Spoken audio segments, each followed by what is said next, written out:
In this video, we're going to hold an Archi Demo Co Board of Directors meeting for December 2024. Everyone was super busy leading up to the Christmas shutdown period. We're all back on deck now. That is, except for George Panos, one of our directors who's still on holidays. But sit back, grab a cuppa and watch as Desley and I work through all the issues and work out our next steps. Well, welcome to the boardroom and hello to Desley White. How are you going, Desley? Happy New Year. Happy New Year to you too, David. Good to see you. Did you have a good break? I did, thank you. Yeah, it was nice to have a few days off, spend a bit of time with family and what have you, and the in-laws and the outlaws and all that stuff. How about you? Have a good time? Had a lovely time, just very quiet and very relaxing. It was great. Really enjoyed Yeah, it. and our friend George still off on holidays. Lucky George. Lucky George, yeah. We might get a postcard or something off him. But anyway, we're here to meet and talk about our December 24 Archi Demo results and the next steps, basically. The month itself was a little bit, as you would have seen from the financial pack, the month itself was a little bit disappointing. It was about 16 grand down on what we'd forecast. And the reasons for that are primarily to do with Alice Road. We're about $230,000 in the hole on that job at the moment. And we need to do a deep dive into that to work out why. It would seem to me that we've either done a little bit of out of scope work or we've got the price drastically wrong, and we need to figure that out pretty early. I think we're about 18% complete, so we don't want that to, slip into the 80s and 90s before we figure out what the problem is. Everyone was working super hard. Overall capacity was like 117% for the month for everyone. There was some people really smashing out some big hours to get all this work done before the Christmas shutdown. It was a little bit worse than expected, and it would have been a lot worse if people hadn't worked so hard. So I just wanted to sort of mention that. Year to date, we're still slightly better, 50 grand better than budget. And our full year is shaping up to be about 60 grand better than budget if we deliver as per the capacity that we've got, which then naturally sort of took me across into looking at the revenue pipeline, where up until the end of April, actually, we're cruising.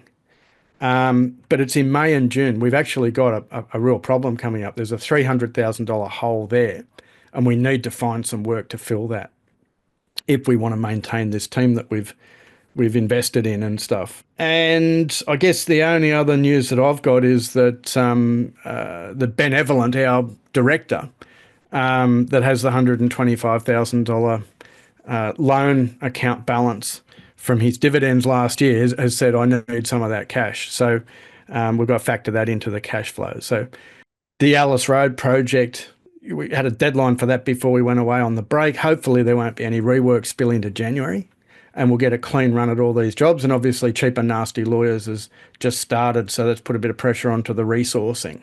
Yeah, so that's sort of pretty much it from my point of view, Desley. Okay, I think, cool. Thanks, David. Yeah. Before I jump in with the news that I've been advised of, I think it would be really a nice way to start the year by giving everyone a shout out and thanking them again. I know we thanked them in December, and that was really important, but I think starting the year with a thank you for really doubling down and getting everything done in December would be a really lovely way to start the year.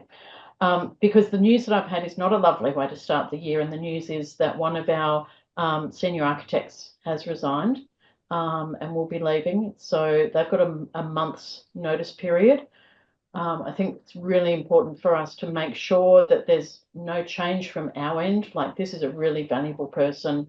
We need to be obviously looking at what they're doing, what they're scheduled to be doing in the coming months, and plug those gaps. And maybe that's an opportunity for someone internally. Let's look at the skills we have. But I think, we want to keep the door open as well in case they ever do want to come back. So making sure that there's no change, no negative change in terms of their experience of working with us is really important. And then mixed news, I guess, but one of the team's pregnant, which is amazing and exciting for them. It's one of our planners though, so I'm kind of looking at it in terms of the work we've got coming through is not in planning, so maybe we should be a little bit creative about how we, if we backfill a planner role, or maybe we backfill with a designer. Well, I an think interior. that seems to be what the revenue forecast is saying. There's nothing in Yeah. planning on the forecast, and yet we've got now, you know, we're finishing off the tech bros, and we've got the cheap and nasty lawyers up and going. And that the cheap and nasty lawyers to me is quite a strategic move because there's lots of lawyers in Sydney, Melbourne, and Brisbane, around the Mm. country, in fact, and they generally operate out of good office space. So for us to get a good job done on cheap and nasty could open the door for some other legal fit out work as well. So I think personally, we've got to try and match our staff mix and capability mix with the pipeline of work that we've got coming in. Yep. It's all well and good to say we've got enough work for 20 people, but are they the right people to deliver it? Because otherwise we'll be quite inefficient and unlikely to make anywhere near the sort of profit that we'd expect. I think we've got a great team. We've got great people on board. It's the skill set that we need to deliver the interior design work, for instance. We're a bit light on in that space. Maybe there's an opportunity to also look at replacing the senior architect, giving someone internally an opportunity, but when we employ, looking at employing a designer, whether that's a contract, depending on whether we think there's more work flowing through or whether it's a permanent role. Yeah, one of the things we need to consider when someone's leaving like this is the impact on the job. For this one, the senior architect, I think, was working on Alice Road. Yeah. So, Alice Road's just had a deadline. We're going into a bit of a hold for 3 months while the DA is submitted and stuff like that. So hopefully we won't have an impact on that job. But yeah, it could have been a lot worse, I guess, if somebody had packed their bags halfway through the job. And, we've then got to not only find them, replace them, but get some sort of handover done as well. And it makes it really hard. So I think we're lucky there that that's not going to happen. Yeah, but I think we still need to look at a really solid handover for Alice Road so that people understand why the decisions were made on different things. If they won't be here once the DA is approved, so we need to understand why different things happened. So a solid handover is really important. And I think aside from the jobs that they're working on, we also need to double down on the rest of the team because we don't want everyone else going, oh, they went to, new, exciting, whatever.